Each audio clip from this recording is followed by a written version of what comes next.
Shalom jemaat yang dikasihi dalam Tuhan kita Yesus Kristus. Saya Pendeta Bersi Agustina, melayani di Resort GKI Balikpapan. Sebelum kita bersama-sama membaca dan merenungkan firman Tuhan, mari kita merendahkan diri kita berdoa. Allah yang melampaui setiap akal pikiran kami manusia, yang menolong dan memampukan kami dalam memahami akan kebenaran firman-Mu. Dan pakailah juga hamba-Mu ya Tuhan dalam menyampaikan sabda firman-Mu, sehingga boleh sesuai seturut dengan kehendak-Mu. Terpujilah Engkau ya Allah, kami telah berdoa. Amin. Injil Markus pasal yang ke-8 ayat 22 sampai yang ke-26 dengan judul perikop Yesus menyembuhkan seorang buta di Betsaida. Kemudian tibalah Yesus dan murid-muridnya di Betsaida. Di situ orang membawa kepada Yesus seorang buta dan mereka memohon kepadanya supaya ia menjamah dia. Yesus memegang tangan orang buta itu dan membawa dia keluar kampung. Lalu ia meludahi mata orang itu dan meletakkan tangannya atasnya dan bertanya, "Sudahkah kau lihat sesuatu?" Orang itu memandang ke depan lalu berkata, "Aku melihat orang, sebab melihat mereka berjalan-jalan, tetapi tampaknya seperti pohon-pohon." Yesus meletakkan lagi tangannya pada mata orang itu. Maka orang itu sungguh-sungguh melihat dan telah sembuh, sehingga ia dapat melihat segala sesuatu dengan jelas. Sesudah itu Yesus menyuruh dia pulang ke rumahnya dan berkata, "Jangan masuk ke kampung." Amin. Jemaat yang dikasihi dalam Tuhan kita Yesus Kristus, saya mengambil tema yaitu kuasa Tuhan. Dalam kehidupan kita di tengah-tengah dunia ini, kita pasti menghadapi berbagai macam tantangan atau pergumulan dalam kehidupan kita masing-masing. Ada banyak tentunya tantangan-tantangan atau bahkan pergumulan-pergumulan yang kita hadapi. Ada yang bergumul masalah rumah tangga. Ada yang mungkin bergumul masalah anak-anaknya. Ada yang bergumul mungkin masalah pekerjaan, masalah ekonomi, pandemi COVID-19 yang belum saja berhenti begitu ya. Atau mungkin masih banyak lagi pergumulan-pergumulan yang kita hadapi, sakit penyakit yang tidak kunjung sembuh. Tentunya ketika seseorang menghadapi pergumulan permasalahan dalam kehidupannya, tentu merupakan beban yang sangat berat yang harus ia hadapi. Dan tentunya setiap orang ketika ia menghadapi pergumulan atau tantangan dalam kehidupannya, satu-satunya yang ia inginkan ialah ia bisa melewati pergumulan dan tantangan yang terjadi dalam kehidupannya. Tidak satupun manusia yang ingin hidupnya berada dalam pergumulan dalam waktu yang lama. Pasti ingin berharap dapat melewatinya dengan waktu yang cepat. Nah, jemaat yang dikasihi dalam Tuhan kita Yesus Kristus, nas kita pada hari ini menceritakan bagaimana Yesus menyembuhkan dikatakan seorang buta di Betsaida. Pada saat itu dikatakan dalam ayat yang ke-22, kemudian tibalah Yesus dan murid-muridnya di Betsaida. Di situ orang membawa kepada Yesus seorang buta dan mereka memohon kepadanya supaya ia menjamah dia. Orang buta ini ketika ia datang kepada Yesus, ia tidak datang dengan sendiri. Tetapi dikatakan ada orang-orang yang membawa dia untuk menjumpai Yesus. Yang menariknya dalam teks nas ini ialah orang-orang yang berusaha membawa orang buta ini, merekalah yang memohon kepada Yesus supaya Yesus berkenan menjamah orang buta ini. Bagaimana reaksi Yesus ketika mendengar harapan dari orang-orang yang membawa orang buta ini kepada Yesus? Ayat yang ke-23 dikatakan, Yesus memegang tangan orang buta itu dan membawa dia keluar kampung. Lalu ia meludahi mata orang itu dan meletakkan tangannya atasnya.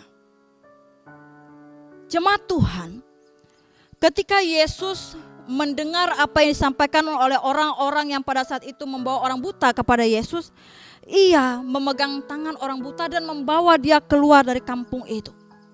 Dan apa yang dilakukan oleh Yesus? Yesus dikatakan meludahi mata orang itu dan meletakkan tangannya atasnya. Apa yang terjadi setelah itu? Yesus bertanya kepada orang buta itu, "Sudahkah kau lihat sesuatu?"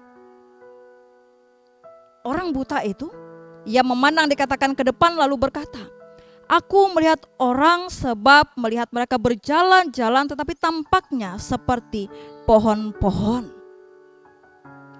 Orang buta ini, ia masih samar-samar ketika Yesus bertanya kepadanya, apakah dia sudah melihat sesuatu. Ia mengatakan, "Aku melihat orang sebab melihat mereka berjalan-jalan tetapi tampaknya seperti pohon-pohon." Artinya masih samar-samar begitu ya, belum sembuh secara sempurna.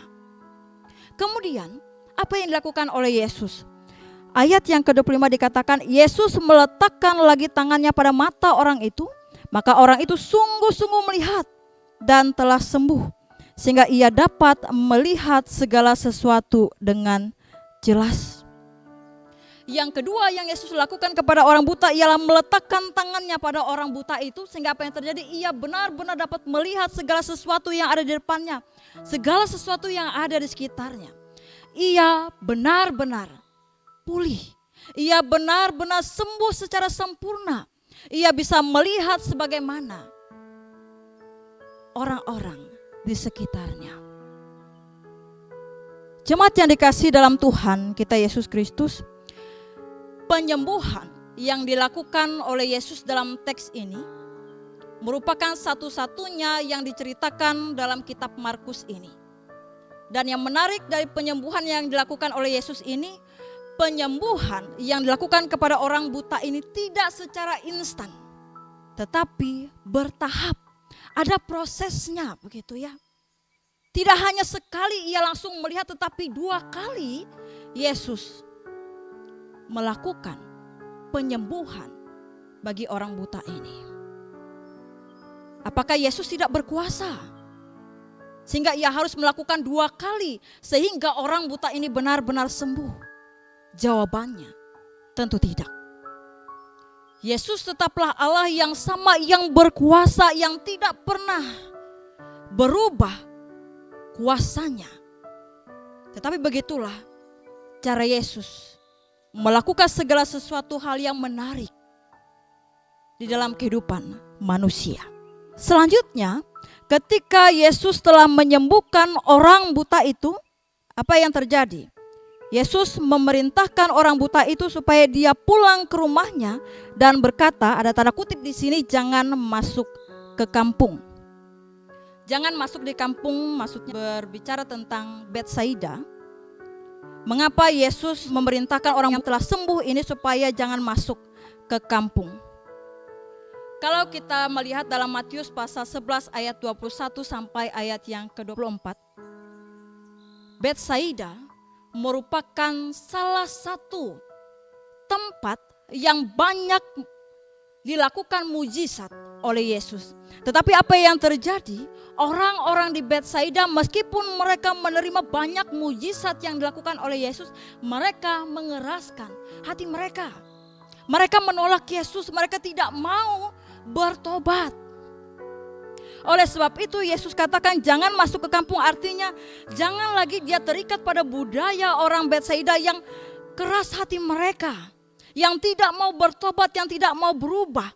Tetapi orang yang buta yang telah disembuhkan secara rohani bahkan jasmani, secara rohani ia melihat Yesus, bahkan ia telah merasakan kasih Tuhan, kebaikan Tuhan, mengalami mujizat kuasa yang luar biasa dari Yesus Kristus. Ia telah dicelikan mata rohaninya, bahkan mata jasmaninya.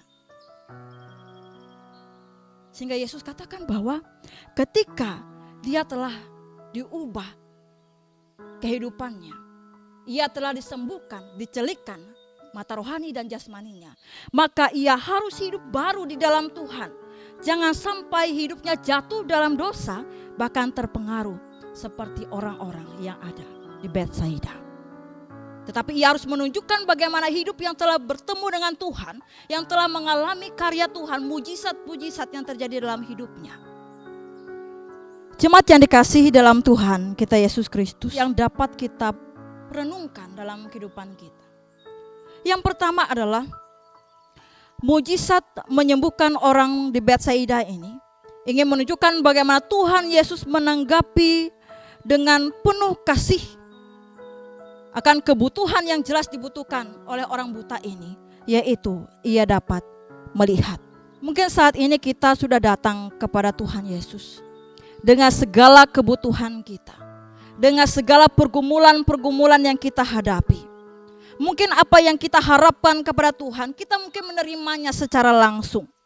Tetapi mungkin Tuhan izinkan yang terjadi dalam kehidupan kita, kita harus menghadapi proses dalam kehidupan kita.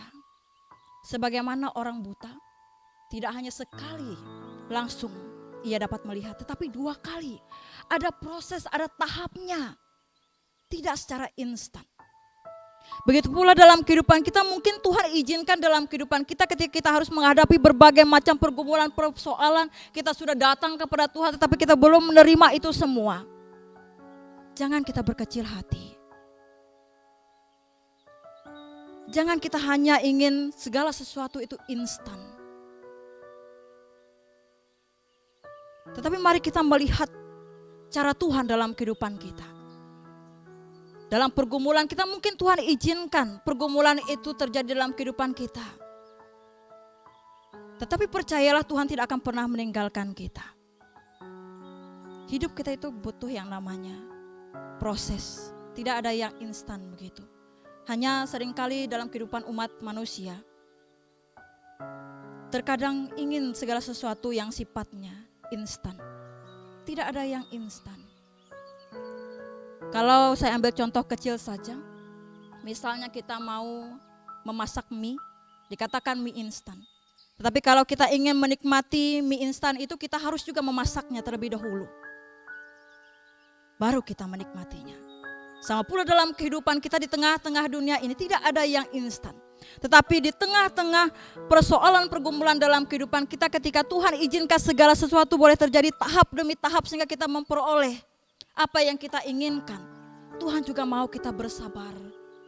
Tuhan juga mau kita berpengharapan, beriman senantiasa kepadanya. Kemudian yang kedua, kita belajar dari orang-orang yang datang kepada Yesus membawa orang buta ini. Ini ingin menunjukkan bagaimana orang-orang yang pada saat itu membawa orang buta itu, bahwa ketika orang buta itu dalam kesulitan, mereka juga merasakan kesulitan seperti apa yang dialami oleh orang buta itu. Rasa peduli mereka membuat mereka berusaha membawa orang buta ini untuk datang kepada Yesus. Bahkan mereka sendiri yang memohon kepada Yesus supaya menjamah dia, supaya ia dapat melihat kembali. Bukankah itu merupakan hal yang indah ketika orang-orang peduli dengan orang yang sangat membutuhkan. Begitu pula dalam kehidupan kita, kita pun diajarkan untuk peduli dengan sesama kita. Ada banyak orang-orang di sekitar kita yang mungkin dalam kesusahan, kesulitan. Maka disitulah dalam kehidupan kita sebagai orang percaya untuk kita peduli dengan sesama kita manusia. Kita manusia adalah makhluk sosial. Kita saling membutuhkan antara satu dengan yang lain. Jangan pernah kita katakan bahwa saya tidak membutuhkan orang itu. Saya mampu berjalan sendiri, saya mampu, saya kuat. Saya punya materi dan segalanya sehingga saya tidak membutuhkan orang lain. Ingat, kita tidak tahu apa yang terjadi ke depan. Esok atau hari-hari ke depannya. Tidak ada yang tahu. Dan pastinya dalam kehidupan kita, kita pasti akan membutuhkan orang lain. Entah orang lain yang membutuhkan kita atau sebaliknya. Oleh sebab itu kita belajar dalam firman Tuhan ini untuk kita bersama-sama peduli antara satu dengan yang lain. Bahkan di tengah pandemi COVID-19 saat ini, mungkin ada saudara-saudara kita, kerabat kita, teman kita, orang-orang yang kita kenal mungkin terpapar COVID-19, mereka berjuang untuk sembuh. Sebagai bentuk rasa peduli kita, mari kita support mereka, kita dukung mereka, kita doakan mereka.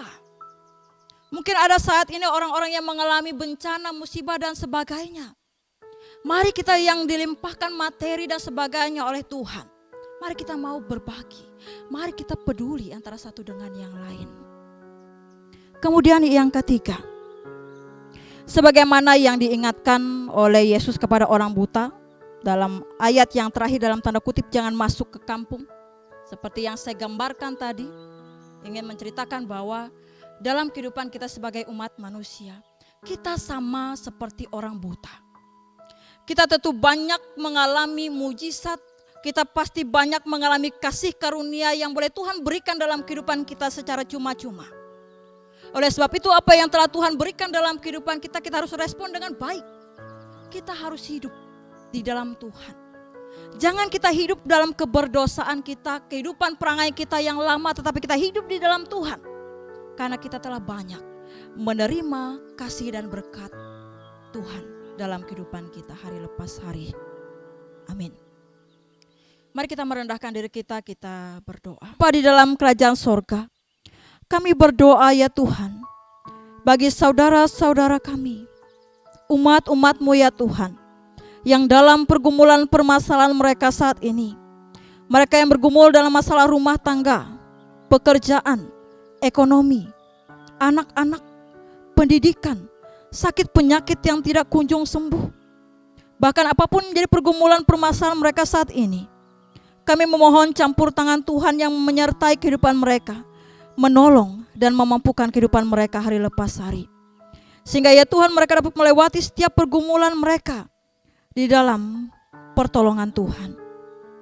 Bapa kami yang ada dalam kerajaan surga, kami juga berdoa ya Tuhan bagi umat-umat-Mu yang saat ini rindu untuk mendapatkan keturunan. Mari juga Tuhan, Engkau yang berkenan mendengar setiap seruan dan harapan mereka. Tuhan berkenan mengabulkan setiap apa yang menjadi kehendak mereka, apa yang menjadi harapan-harapan mereka. Karena kami percaya ya Tuhan, Engkau adalah Allah yang berkuasa. Tidak ada yang mustahil di hadapan Tuhan. Kami juga berdoa ya Tuhan, bagi saudara kami yang saat ini sedang berjuang untuk sembuh dari COVID-19, bahkan dari penyakit-penyakit lainnya. Mari Tuhan menjamah mereka. Engkau tolong mereka Tuhan. Engkau memulihkan keadaan mereka secara sempurna. Sehingga dengan kasih karunia Tuhan mereka boleh memperoleh kekuatan kesembuhan yang sempurna, yang semuanya datangnya daripada Tuhan. Kami juga berdoa ya Tuhan, untuk pelayanan di gereja Kalimantan Evangelis ini. Mari Tuhan, Engkau memberkati para hamba-hamba-Mu ya Tuhan, yang melayani di tengah pandemi COVID-19 ini. Tuhan sertai, Engkau tolong ya Tuhan, sehingga dapat melayani dengan sukacita dalam kasih Tuhan. Di tengah pandemi COVID-19 ini juga ya Tuhan, kami memohon Tuhan senantiasa menjaga dan memelihara kami, sehingga kami senantiasa ada dalam lindungan Tuhan. Dan kiranya juga ya Tuhan, wabah virus corona ini segera berlalu di dalam kuasa Tuhan. Terima kasih ya Tuhan, inilah seruan dan doa kami. Dan di atas segalanya ya Tuhan, biarlah kehendak Tuhan yang jadi, bukan kehendak kami manusia yang jadi. Di dalam nama Tuhan kami Yesus Kristus, kami telah berdoa. Amin.